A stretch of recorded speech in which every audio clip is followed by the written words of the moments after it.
Greetings and welcome to the Hello Show with Kimberly, my voice. I'm so glad that you tuned in with us on today.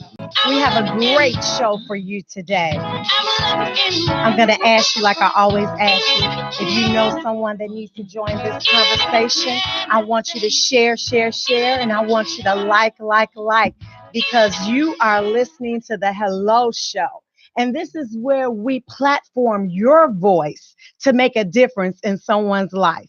Because on the Hello Show, we are not afraid to say hello to conversations that usually people run away from. Because we know that if we don't address our fears, our insecurities, circumstances, and situations in our lives, how can we create a change? And on today, we just don't want to change our lives. We want to change your life. It's 2019 and we are still reinventing ourselves. We're still claiming that this is going to be our best year. And on tonight, we have a conversation for you. Our title is, It's Not Me, It's You. Is there someone you need to say that to? It's not me, it's you. We are reinventing ourselves from a toxic relationship. And so I want to give you a little information because I know a lot of people are like, I love my boo, or no, you're not talking to me. You have to know that relationships are not just love affairs. It could be a relationship with your friend, with family, with co-workers. What relationship are you in? And it is toxic. And maybe you need to find out if it's serving you good or it's bad. You need to hear this conversation. So make sure you tune in. Tell somebody to come on in and join the conversation. You are on the Hello Show. This is IntellectualRadio.com, and we are ready to feed your brain, your spirit, your mind, and your life. Tonight, my guest is the one and only Nicole Knox. We have a great story on how we met and how we reconnected. But my sister right here is sitting next to me. I'm going to have her introduce herself just a little bit, and then we're going to start this conversation. Nicole, tell us a little bit about yourself. So first of all, thank you. That was just like an amazing. You are such a natural at this. And of course, I have to tell you that yours was, do you remember, it was a few months ago and I was chiming in watching your shows, and I don't typically stay tuned when people go live, and I was like, oh, look at this conversation right here. So now I stayed in and I was chatting. I was like, okay, she did, not that I'm special, but I'm special to me. You are, girl. You heard me say Miss Nicole. She did. She said that. Yes, I said it like I know we have a lot of depth and you have a lot to share tonight, and people are going to really get a lot from this conversation. I know it. I hope so. So just thank you for having me. Thank you for the warm introduction. So like she said, my name is Nicole Knox, and I am no longer defining myself by my roles, right? So we can start the conversation by saying that. So when we say it's not me, it's you, I'm no longer defining myself by the roles that other people attach to me. So I would normally say I am, well, I used to say I'm a wife, come on, right? Yes. But I'm a mother and I do this for a living. And I am now going to introduce myself and say that I am just evolving. I'm evolving. I am a compassionate human being. I am a loving human being. I am the walking epitome of, I believe, somebody who is manifesting all the greatness that's in me. And that is how I will introduce myself. And in that, I play a number of different roles, but learning how to be true to myself first as I walk into those roles. How's that? Oh, wow. That's good. You already have me taking notes in the introduction. I saw the pen. I said, okay, I did She good. said, I just have to say that. She said she's no longer defining herself by roles. Yep. That's awesome. And we're going to talk more about that. So again, if you're on here, remember, I always want you to participate. Even if you make comments, if you call in, that will be great. We're actually doing a giveaway on today. So you can please call in 708-223-8953 with your comment, with your questions, or just to say hello to Kimberly, my voice, and my guest, Nicole. So let's get started with this relationship. And it's not me, it's you. I have a funny story. Okay. Nicole and I met probably about 10 years ago. It was a long It was a time long ago. time ago. It was a long time We ago. were on a cruise ship with a conference together, participating in a conference. And we connected, and of course, you become Facebook friends. Right. So throughout the years, we always look at each other postings. You know, you like it. I'm like, that's deep, sis. Yeah. But one day, I start seeing Nicole's posts, and they start evolving. I'm going to use her word. And I kept looking. I said, wow, she seems happy, or she seems different. She seems free. It was just all these attributes were oozing out of her posts. And I kept going, I wonder what's going on. And the funny thing, I hate to say this, but it was my truth. Mm-hmm. I said, she must have got a divorce. Now, do I know her husband? No. Did I know her marriage life? No. Did I know anything about her situation or family life? No. But I just knew a post. And I just determined, like, that has to be it. So now, of course, I'm investigating. I'm looking now. I'm going like, let's say see. anything. Do I see pictures? You know how we do our Facebook investigation. Right. I start investigating. And I still don't know. Mm-hmm. I'm just assuming that was the case. So I reached out to my sister and I said, hey, what's going on? You know, and I kind of told her my story. And she said, I guess she told me, I don't even know if you answered it. So I don't know if you answered. So no. So not in the first call. I think when we were talking a little bit about preparing for the show today, then I was like, yeah, no, that was it. And then we both laughed. Like, we laughed. Exactly. Like, ha. So I have her here because something about reinventing yourself that other people see.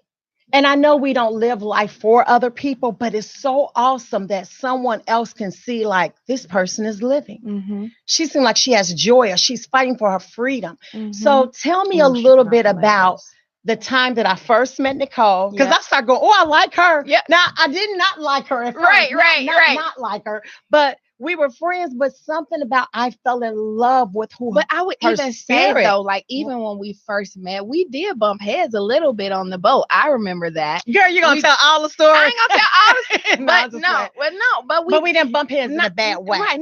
It was just I think we had never encountered the type of power in other women that each other carried. Exactly. And I don't think either one of us just knew what to do with it. So we kind of went to our separate corners and were just like, I'm just both of us this like dynamic smile. Right. Look and at I'm looking at it and I'm like, and the only thing I kept thinking was, and bubbly. This woman is so beautiful. Like, that's just the only thing. I'm like, she is so beautiful. But so the difference in that Nicole and the Nicole that is continuing to evolve, even into the one you see today, is that I am no longer bound. Let's say I'm far less bound than I was by other people's ideas of what my life should be. So it's not me, it's you. It's you that I see when I look in the mirror. It's your expectations. It's your labels. It's the things that you don't. People have this weird way sometimes, a lot of times, right? The Arbinger Institute wrote a book called Leadership and Self-Deception. And in this book, Leadership and Self-Deception, they talk about how people need to justify how badly they treat you. Wow. But subconsciously, it all happens in their mind, and it's so true. So if you ever notice, somebody will say something like, she thinks she better than me. She ain't better. Well, but I didn't say that. There's nothing even about my disposition that says that I think I'm better than anybody. I just am myself. What happened is that this person had a conversation with themselves in their own head and compared themselves to you, found themselves lacking, and didn't like that. So they attacked you. Wow. And you had no idea. Yeah. All you did was walk into a room. And how many times have you walked into a room? Now, some people just really have bad dispositions, right? So that just, sometimes you earn it. But for people who really like, I didn't even do anything. Like, there's usually somebody has compared themselves to you and attacked you for it. And if you were somebody like me, I used to receive every energy that came my way, positive and negative. So if somebody said something to me about me, I wouldn't accept it as truth, but I would consider it. So I would go back and evaluate myself and say, am I really this person? Am I do? And with my ex-husband, I tried to change myself according to his standards. And what it left me was wanting. it left me thinking about his standards, him thinking about his standards, but nobody thinking about me. And in that, I was depleting and I was dying, and I am no longer that. And so the Nicole that you met in 2013 was just kind of, or it wasn't even 2013, it was even before that. Yes, it was before that. Just starting on that journey. And the one today is that I'm fully embracing it. And I am okay. No matter of fact, I'm masterful at rejecting people's labels. Okay. So so how long were you married? 18 years. 18 years. I figured that it was a long time. I got married, or should I say maybe, no, so technically 17 and a half years we were married. My divorce was literally final a month ago. Like final, where the judgment cannot be vacated. I don't have to pay alimony. Yeah. Because I was scared. I was like, put, hurry up. I don't want to pay. Right. So we were together technically 18 years, married legally 17 and a half, but I told him that I was leaving a year and a half ago. Okay. And I got married when I was 21. Mm-hmm. And so this goes into another part of the labels that we actually all take on, because at 21, like, what? Married? Like, buying houses and cars? Like, yes, it's accomplishments, right?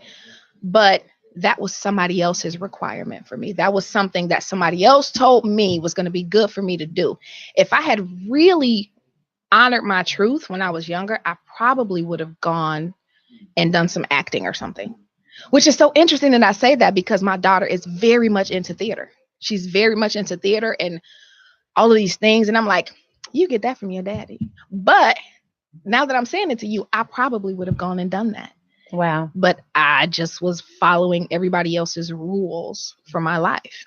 Okay, so let's kind of bring people into, because I really want people to make sure they're able to identify too, mm-hmm. if they're in this type of toxic relationship, or if they're being labeled or not living up to everything that they can be in life. So you 21, of course, from what I've heard so far, you've accomplished things. Mm-hmm. You bought houses, you bought homes, you cars, and those things, and all that. Family trips. So having that type of life and things that you could put on Facebook and things that people can envy you, be envy of you of, how did you even come to a point to say, this isn't for me, or I'm not being who Nicole can be liberated to be? Like, how can you even get out of that fog? I don't understand that. How did that get out of? I think the first thing was recognizing that it was a fog in the first place. And that happened for me, as it will happen for everybody else. You will meet people. So hopefully this pricks somebody's subconscious, right? Where you will meet somebody who will expose your potential to yourself. I love it. So I met a person, and I was doing a network marketing company selling coffee and diet pills. And I actually made enough money in that company. I built a team and I was able to leave corporate. And I met a man who, not romantically, he was a business mentor. Mm-hmm. But please make that clear. So people won't not a man. Yeah, not a man. Because I was hoping, I said, well, I hope she don't say it's a man, because then the show gonna go to the left and they're gonna say, oh, no. But you can look him up now. His name is Jay Nolan. He is starting a whole other new company. He had a beautiful wife then. He's got a beautiful wife and kid now. But it was Jay at the time that I met him. He just kind of went around the country introducing people to themselves, and he used network marketing to do it. Wow. And so what he did was he held me accountable to my potential by showing me where I wasn't performing, by showing me where I was quitting sooner than I had to quit, or where I was, I won't say failing. Honestly, the answer is where I was quitting, where I was giving up sooner than I had to give up. He held a mirror to me. Why haven't you done this? And it wasn't because he would just be on stages. I, of course, got awards. So we would do like lunches with groups of people, never any one-on-one time. But the question is, if you're sitting in that seat, why haven't you done this? You've been saying this, write your goals down, all that stuff. Why haven't you done it? So when I got to examining why I hadn't done it, then I had to examine everything that was around me. And then when I started examining everything that was around me. And there were differences. So I always say my ex-husband is not a bad person. We just value different things. Yes. So we would get together and we would make these goals. We want to make this amount of money in this amount of time, and here's what we're going to do with it.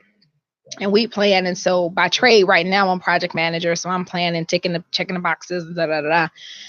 And then I would look up and I would be the only one working. And the things that he has to conquer within himself would stifle him. And rather than face himself, it became about a competition with me. Conversation in your head. Yes. So now the goal that we set together, something wasn't right about that goal because he couldn't figure out how to get past himself. Something wasn't right about that goal, and something wasn't right about me for wanting that goal. And when the energy changed to something being wrong with me, that's when it changed. And I stuck it in there. We stayed together, and marriage, things happen in marriage, right? So that just is what it is. We stayed in there in that state for probably 6 to 8 years or something like that. Like some people have known me, considering, is this the right thing for me to do?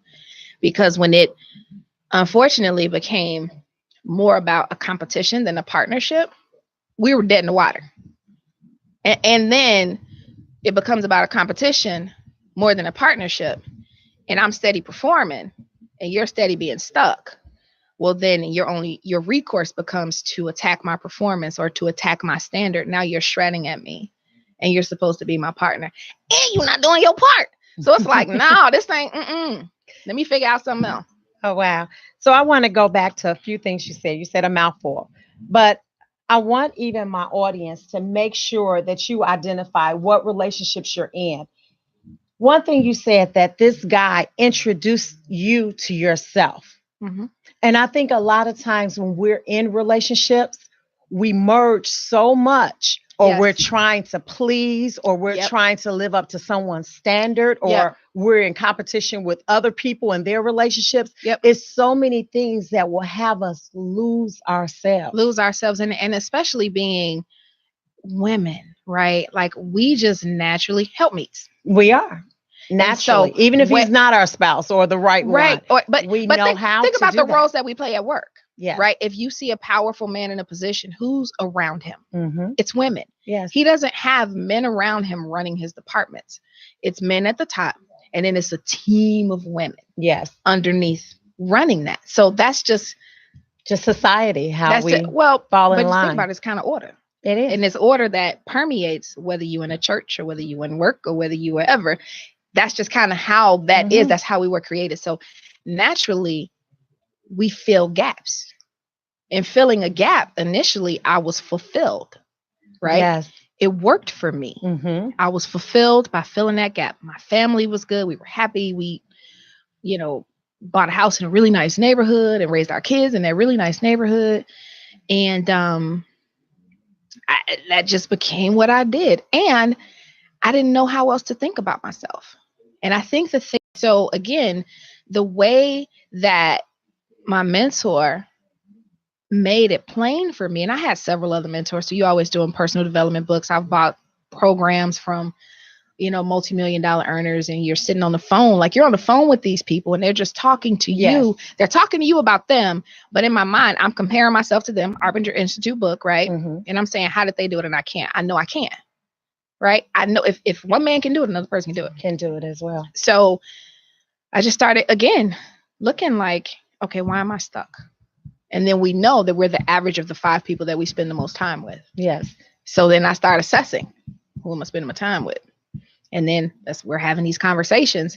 We set these goals. We say we want to do this. I look up and I'm running, and you thinking about how you want to run. And then all of a sudden running is stupid. And running is not going to get us where we want to go. And maybe you shouldn't run that fast. And, and then it's like all of these things, but I want to run. I was created to run. I got to go. I got to go. So would you say, but would you say that, I know a lot of times when people do get into relationships at a young age, We're not Definitely. mature enough. We haven't really set our course in life. We don't even know what life have or even Mm-hmm. what it has to offer. Mm-hmm. So by making that early connection, do you think you two just went two separate ways? We didn't have to. We did not have to go two separate ways. Mm-hmm. We literally just, at the end of the day, I say we valued different things. Value different things. We value different things. And my work ethic is out of this world. Mm-hmm. And if we say we're going to do something, then I'm going to do it. And he appreciated the outcomes, but the effort to keep it up was different. And it was even at a place, it was just like, I don't, it doesn't matter to me who earns what. Do the part at the house. Right. Mm-mm. Okay. So when did this, because our title talks about coming out of toxic relationships, because someone can listen to this and say, well, hey, you're just picking up that load right now. Do you know what I'm saying? Because you're in a partnership, you're picking up that load. Sometimes the guy's down, sometimes the woman is up. This is what we do. Yep. That's what we're taught. Yep. So how did you really define that this was toxic to you? Because some things can just be intolerable, like, hey, I'm just tired of this. How did you describe it as toxic? How was it changing or draining you? It was a pattern. Okay, tell us a little bit about that. It became a pattern. So we started probably the 8th or 9th year into the marriage. I started saying, hey, I'm noticing we're planning this and we're doing this. And, I'm the only one going. I noticed that it became toxic when continually the conversation became about how I needed to change my standard or how I needed to change the way I looked at things. So like we were talking about last night, right? I would bring something to him and say, hey, this makes me feel like this when you say X. And rather than saying, oh, now he'll debate this, of course, but I'm sorry, I didn't realize I was making you feel that way. It became about examining what was wrong with me that I interpreted his behavior to be a negative toward me. So there was never any accountability. And remember, so I'm young and I'm taking on everybody else's, I would absorb everybody else's energy, right? It's not me, it's you that I'm seeing when I'm looking in the mirror. I would go off and go examine myself. And so when I was insecure or overthinking, or when I was manipulating, no, I need for this to be this way. And you're making it about me. You're making it like there's something wrong with me asking for what I want. And after a while of continually denying yourself, you start to die. And I think a lot, and it was funny, like when we started, when I started openly, because of course I talked to people in the church and all of that, and it was all of these justifications. God hate divorce, and God hate people. God hates mismanagement of money, but you do that every day. So don't tell me that. But all of these things for why I should stay and suffer, like, and be unhappy, and not be fulfilled, not have my needs met. Like I had all of this conversation about what was wrong with me wanting to have my needs met, that I should just stay. I mean, like I literally had one church couple tell me about their friend whose husband had become a crackhead and stole the money and went and had a girlfriend and she stayed. Well, okay, but what happened was I only have one life, and I don't have another life in the bank. I don't get a do-over. Yes. So I can start looking back in my life and notice that I'm having these same sort of conversations over. Like I really was like, I'll tell you a story, and hopefully he doesn't watch this, because then he'll go and ask my daughter about it. But what really kind of brought it home for me and what made me file, we were at breakfast. I had taken everybody. We'd gone out to breakfast. And my kid's favorite cartoon at the time was Amazing Gumball. And the mother's name in Amazing Gumball is a lady named Nicole. They showed me a 30-second clip. And Nicole had come home from work, and friends were over at the house, and they were going bananas, right? And they had torn up the house, and the dad was home. And so she walked in the door and she snapped her finger, and the whole neighborhood shook. Now, of course, they're showing me this clip, right? So you know what they're trying to say. Yeah. Snapped her finger, the whole neighborhood shook, and she turned, "You will clean up this house." And you like she turned this whole demonic voice on and made the kids and the friends clean the house and do whatever, and made this little boy melt. So I watched the clip, and so I'm cracking up, right? And then so my daughter said, "Yeah, she has 3 kids and a fat lazy husband too." Oh wow. And I was like, "Ooh." And I kept walking because I'm very loyal, so I don't do the whole. Right. So I act like I didn't hear. I was cracking up on the inside. I act like, but then I had to start thinking, what example am I setting? What example are you setting? What example am I setting? And really and truly, I looked at my aunt who passed away at 50. She passed away at 50 years old in 2017. And she came up a month before she died. And all around her were people who were only taking. They were only taking from her. Like, it got to a place in my house where I couldn't sit down a cup of pop without somebody walking past and drinking my pop and not even thinking to pour me more. Yeah. So I sound like my household. Right. So I was in a place where nobody was saying, let me make sure that you have. Now, if I got to the place where I was crashing, or I'm crabby, or I'm cussing, then it's like, oh, give mama some space. Right. But how come I wasn't being nurtured before I melted? Like, why did I have to get to a point of breakdown before? And yes, if anybody who knows me or is my friend watch this, like, I melt, right? Everybody melts. I don't care who they are. Everybody melts in some way. So some people have an idea of who you are. But why did I have to get to a point of meltdown before I got attention? That should be standard. And so I just got to looking around like, I'm taking care of everybody. I'm loving on everybody. And I'm not getting any replenishment. Yeah. And I looked at my aunt who died earlier, and all she had around her were people who were taking. And I was like, man, she ran away. You know what I'm saying? Right. Like, it manifested in cancer and kidney disease and all of these things. And she gave up, but she was 50. And I was just like, wow. All right. So we're about to take a commercial break. But when I come back, I want you to just identify just very clear. And we're going to move on how you start healing, how you start reinventing yourself. But I want you to give just 3 pinpoint, like if it's 3 words or 3 just sentences on how do people identify that they're in a toxic relationship. Okay. You keep trying to get that out of me. Yeah. I'm going to pull it out. Like, because out. You're telling the story and but like 3 points, really not about what they did, not about their scenarios, but how did you feel? Because a lot of times we're so numb. We're so being that mother, loving, being the creator, being the fixer, being that help me. We're so involved with the labels, like you said. You become desynthesized from all other actions because we never even knew to feel. And I'm with you. We never knew to feel. So I need you to find it deep down. What are 3 things that you can say you felt?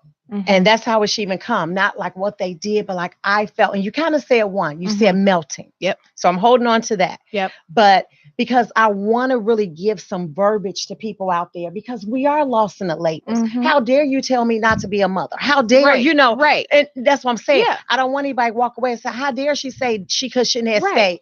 Because this can be misconstrued because we're so programmed. Right.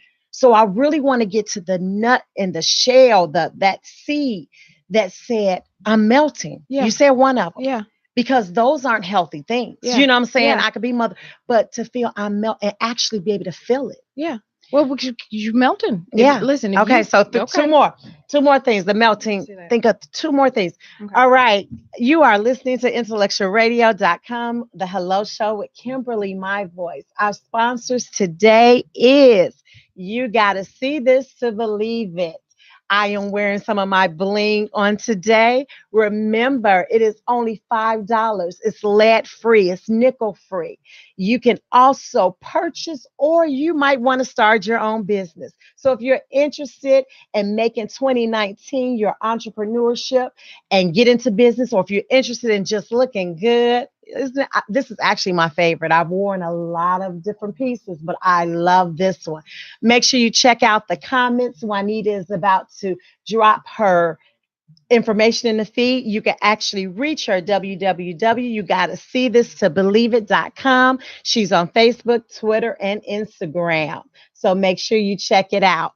And for anyone out there, just as you're listening, maybe your potential client or customer is out there listening. If you have a business, entrepreneurship, a book, a coaching, consulting team, and you want to be part of a sponsorship on the Hello Show, make sure you give me an email. Drop an email, Kimberly, my voice @gmail.com. And we're going to go back to our topic. Our call line is open for you, 708-223-8953. If you want to make a comment, if you want to have a question, even if you can even get what I'm trying to pull out of Miss Nicole over here. If you're saying, you know what, I know how that feels, because sometimes we stop feeling and we're just responding. We're just doing what everybody expects us to do. So make sure you call in. Again, I am giving out our book from last week, I Rise. I have a good copy. I start reading it. It is great inspiration on how you can rise above what this world is giving you and live out your best life. Third caller will get the book. So just call in, even if you just call in and say hello to us. All right. Thank you, Nicole, for just waiting on our commercials. And let's get back to this conversation, because we really want to get to the rebuilding. How do you walk away? How do you rebuild? How do you become that person that everyone can see? Because I saw you. Yeah, you did. I saw you on Facebook. Mm-hmm. I saw you come alive. Mm-hmm. So getting back to that question. Can you think about any other feeling? So the melting, right? Melting, and maybe being overwhelmed. I was really overwhelmed all the time. And I felt really alone, even when everybody was around. Yes, I felt alone even when everybody was around. It could be a bunch of people in the house, Christmas, holidays, whatever. I felt alone. I felt empty. I felt very empty, and then I just wondered, why did I feel by myself? You know what I mean? Why did I feel by myself in a house full of people? And then that made me start evaluating. That made me, so I went and got therapy. I have 2 therapists. That's good. Therapy. I mean, people say it on the show all the time. Get help, get counseling, get therapy. Yep. We need it. Yep. We need it. Yep. And the therapist would just ask the question, but why? But why do you feel this way? Go deeper. Why? Is it you, or is it where you are and it's just not for you? So I had not 1, but 2. One, I was a naturopathic physician who does energy work and things like that. And I spent a lot of time just digging into myself and into my why. So in my healing, it's been, how I evolved has been respecting some of those answers. Yes. That I was getting out of therapy. It really was. It was respecting my voice. It was, and I want to say this too. So toxic relationships is not just in my, it wasn't just in the marriage. Mm-hmm. I subjugated myself to everybody else's idea of me in every environment that I went into. Wow, talk about that. The funny part about that, usually when people have that type of characteristics that they do it in every relationship, they end up in a love relationship that is toxic. Yep. Because usually that behavior is taught. Is somewhere infiltrated at a young age. Yep. And a lot of times it comes through religion. I hate to say it. It comes through religion. What is that scripture that people, something about a filthy rag, and that's just what I am, and we got kids running around talking about they a filthy rag. And it's like, but wait a minute. Mm-hmm. When we pass that with the cross, like, can we say who I really am? Yes. So you got people, and even just the whole deity syndrome of I'll just say this. Somebody close to me found out yesterday that their 12-year-old daughter had been being molested by her cousin for the last 4 years. Oh, wow. She wouldn't say anything because she was afraid that her family would shun her. And she's like 14 or 15 now. She didn't say anything. Why did you feel like you were so worthless? Where did that messaging come from? Mm-hmm. That you as a kid endured that to the point where this person is now penetrating you for over a year. He started out touching her. Now he's penetrating her. Where did that worthlessness come from? Yeah. It came from, somewhere in the family, somebody somewhere made you feel, they invalidated your emotions. Yes. When you were a kid. Yeah. It's funny you say that. This morning, I was just led. A lot of times I'll send out a mass text to all of my children, or a scripture or a song or whatever. And this morning I recorded it some kind of way. I couldn't send it. But I told them, I said, listen, what if everything you've heard before this moment is a lie? Mm-hmm. I was like, what if everything you heard before this moment is a lie? Mm-hmm. You are great enough. You are beautiful enough. Mm-hmm. You are smart enough. You are brilliant enough. Despite what your mother or father said, and it's my children, I'm saying this too. I said, despite of what your parents have told you through their fears and their insecurities, what your friends have told you through their jealousy or their narrow-mindedness, or your teachers, or your pastors, and that's just what I did. I went on the whole thing about every place that they have gotten information, what you have been told and what you tell yourself.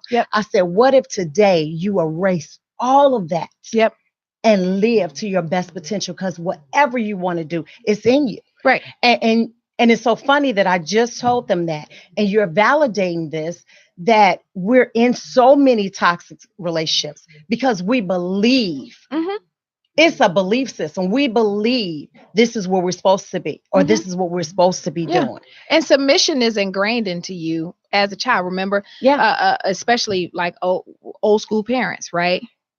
Children are to be seen and not heard. You're invalidating me right there. Now that doesn't mean that there's not a place where I'm supposed to speak out of turn. Exactly. But you're invalidating me a lot. I know my mother grew up in a culture where people could do whatever to you, and because you were a kid, your job was to take it. And if you didn't take whatever abuse anybody put on you, if they were an adult, then you got in trouble. Right? This is true. So the thing that I always say to my kids, I have a respectful relationship with my kids. And I always have. I have an authoritative relationship with them, but I respect them. I explain things to them. When I'm wrong, I apologize right away when I believe that I'm wrong. And then sometimes you just got to get over it, and I am who I am. But I don't invalidate their feelings. I don't invalidate their emotions. And so I always say, we teach our kids that they are supposed to go into this world and be successful and compete. But we haven't taught them to respect themselves because we never respected them. Yeah. How do they know what respect looks like? And to love if themselves. My parent, and to think it's so highly of themselves. Yes. If my parent didn't respect me, how do I know what respect feels like? That's good. Like how do I know when somebody is disrespecting me? How do I know? Because it wasn't taught at home. It wasn't taught at church. Because I'm in church, you better shut up and do what I say. It's not taught at church at all. Yeah, no, it's complete subjugation, or a lot. I won't say complete. And I can even tell about an experience I had in church where a married deacon was hitting on me. The bishop came and yelled at me. Oh, I got kicked out of a church before. We won't talk about that. That's another show, because I'm gonna tell a story. Yeah, but I'm just like, but I didn't even do anything, and I was a kid. I was a kid. I was like 17.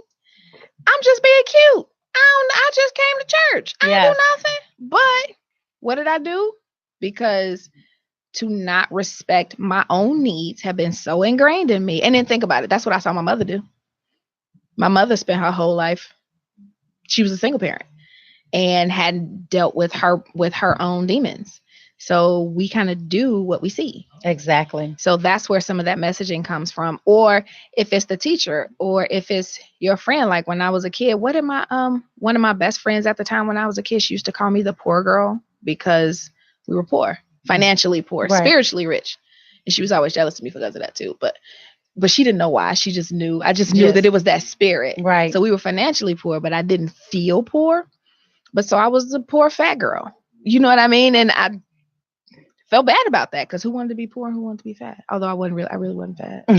I know. We look back at those pictures now, like, oh my God. You look back at the pictures and you're like, I thought I was fat back then. Right. I would love to be that size. I wish I could do that again. Okay, so let's bring this back home. So one thing that I've learned from this conversation, I hope people are taking away too, that there's a time that we should stop labeling ourselves or trying For to sure. live up to those labels. I love how you started off, how you said you're no longer defining yourself by No, roles. no. I think that is just brilliant. And I love how you replaced it. Yeah. You said, I'm a loving human being. I'm Yep. a giving, I'm a serving, Yep. all these attributes, because Yep. that's really what who counts. I am. That's who And you I are. am that attribute. person in the roles that I play. Exactly. So even if somebody misconstrued a comment about motherhood, well, but I'm a human. I'm a human before I'm a female.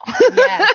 And you know what I mean? Like, I'm a Mhm. human being first. Yes. So I have to honor whatever is in my spirit. And the first thing is in my spirit is love. So I'm loving everywhere. So as we were talking, I had a client, she wouldn't let me off the phone. Mhm. So I talked to her from 5 to 6:50. Not all about work. I had to bring her in the car. She just loves my spirit. Exactly. So, but I'm that person everywhere that I go. I'm no less effective a mother. And you got to think about, like, that title mother, that's a job. It is. I got to produce a certain outcome Oh my goodness. in you, right? So I have 7 jobs. How about know, that? you Who know. does that? Who does that? Have 7 jobs.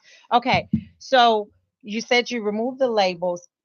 I like how you said that you met someone. And I think, and I'm trying to just get a pattern for people to see. Yep. That you need to remove labels that have been stagnating you and have put you in places. In a box. In a box. Yeah. Exactly.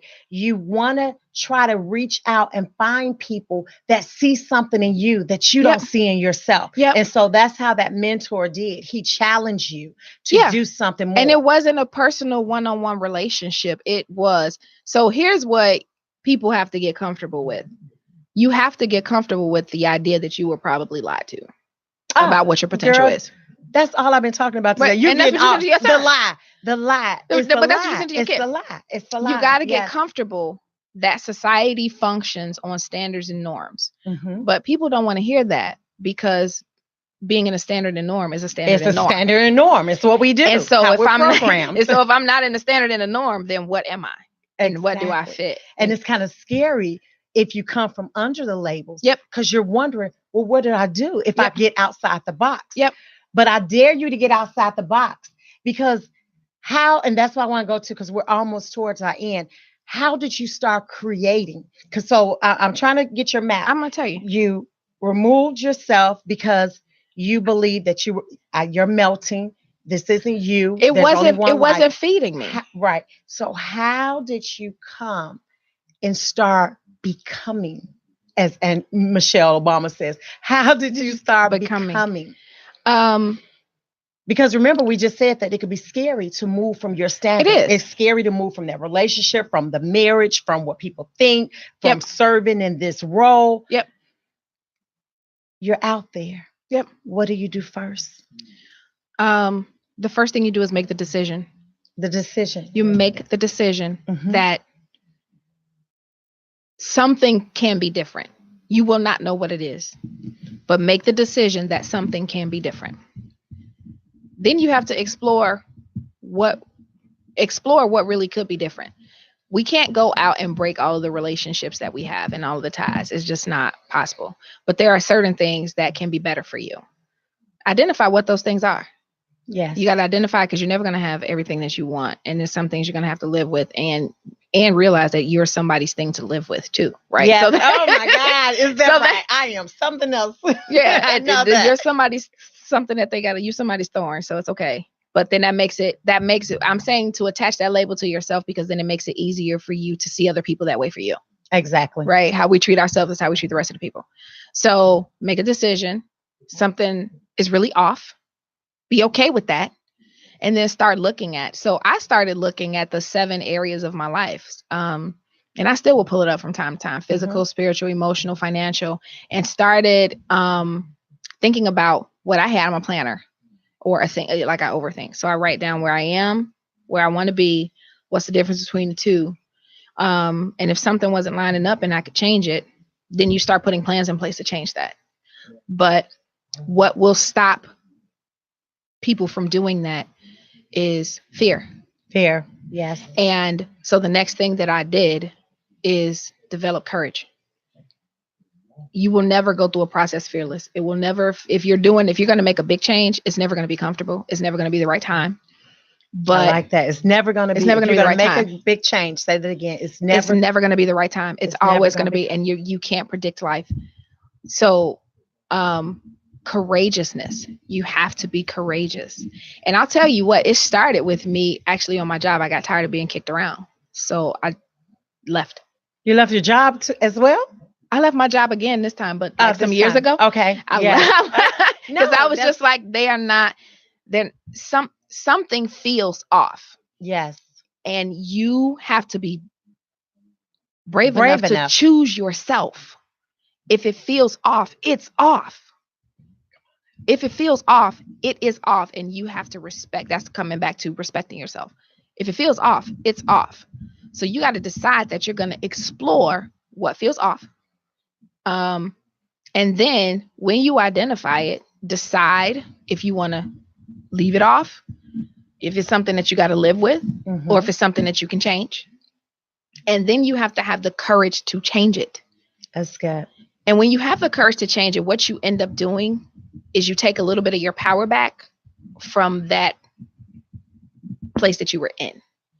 And when you take your power back, like you take a step. So one of the first steps that I took was calling a divorce lawyer, right? It felt like it's something that I should do. So I called. And then on the day of, we were sharing a car at this time because he got laid off again. So we were sharing cars. So he used to have to take me to work, and my attorney was down the street from my job. And I was like, holy smokes, how am I going to get back if he keeps the car? He walked in the room and was like, you take the car today. And I was like, oh, works out. But I kind of saw that as a sign, and something else had happened before. Right. Like I was just thinking, I'm like, okay. So you take a step and doors start opening. They do. You take a step. And doors start opening. Yes. And then, but whatever that thing was that felt off starts feeling better. Oh, I like it. It starts feeling better. And pay attention to that. Because the thing that starts feeling better, there's no way that I can sit down with a person and say, you need to look at this thing and this thing and this thing in your life. Because we are all different. We got different journeys. But what I can tell you, I can help you identify what feels better to you and how you can honor that voice. Yes. And so I just started doing things that honored that voice. And in doing things that honored that voice, this is good. Doing things that honored that voice became natural to me. Yes. To feel better. And then I'm like, well, wait a minute. Like, I'm feeling better.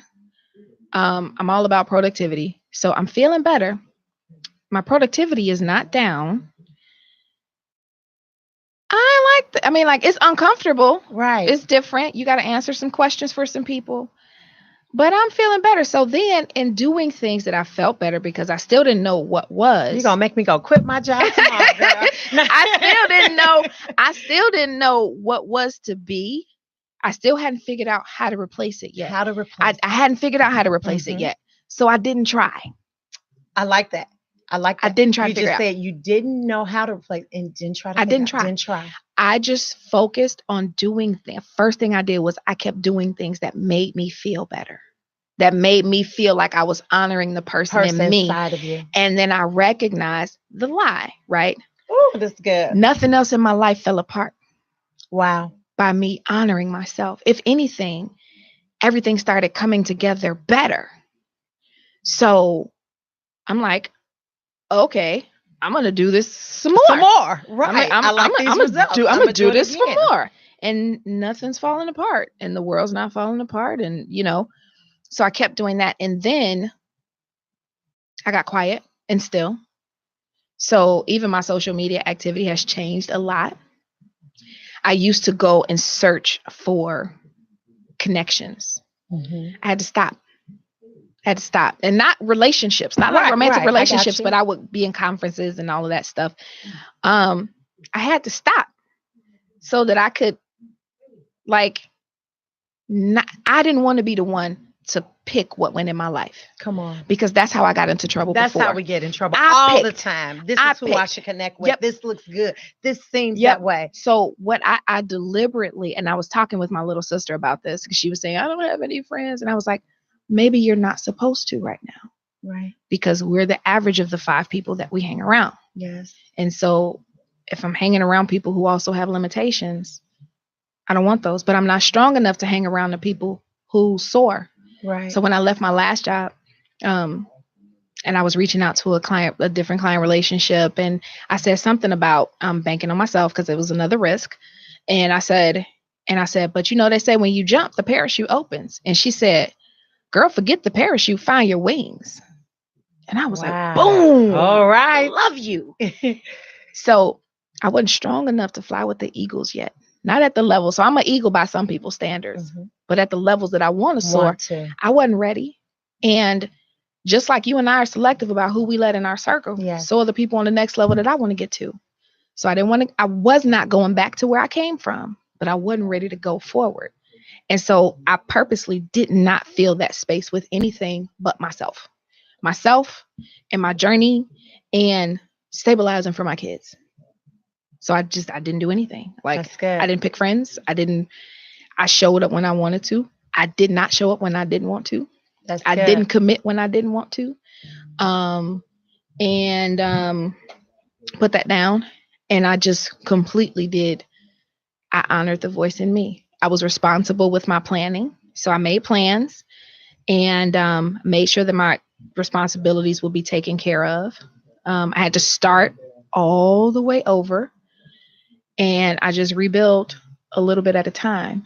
But so the evolution that you are seeing and that you saw in the pictures was me feeling amazing about my decisions. Yes.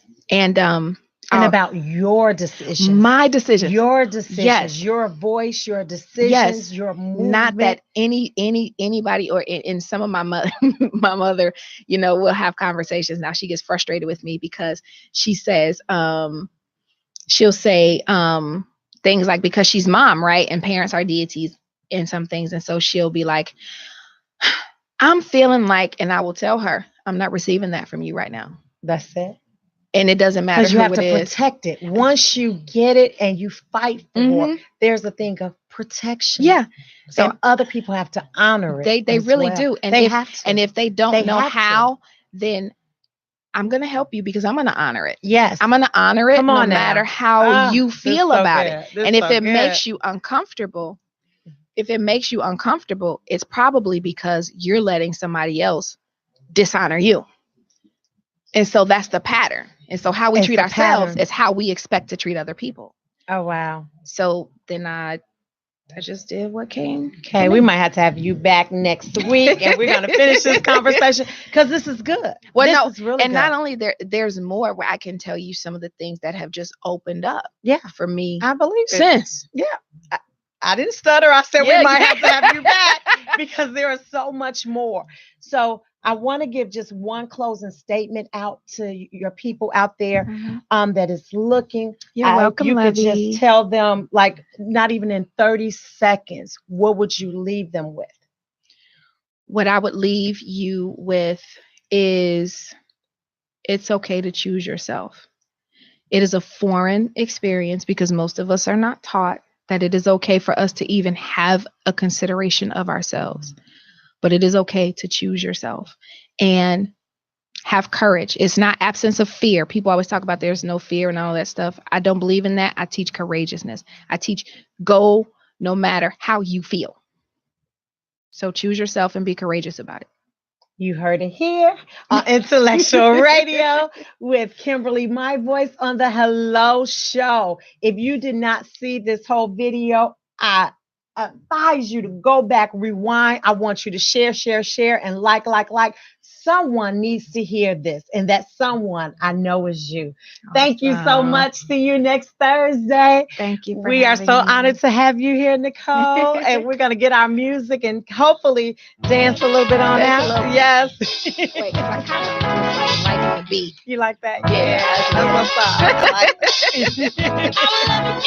Thank you, guys. I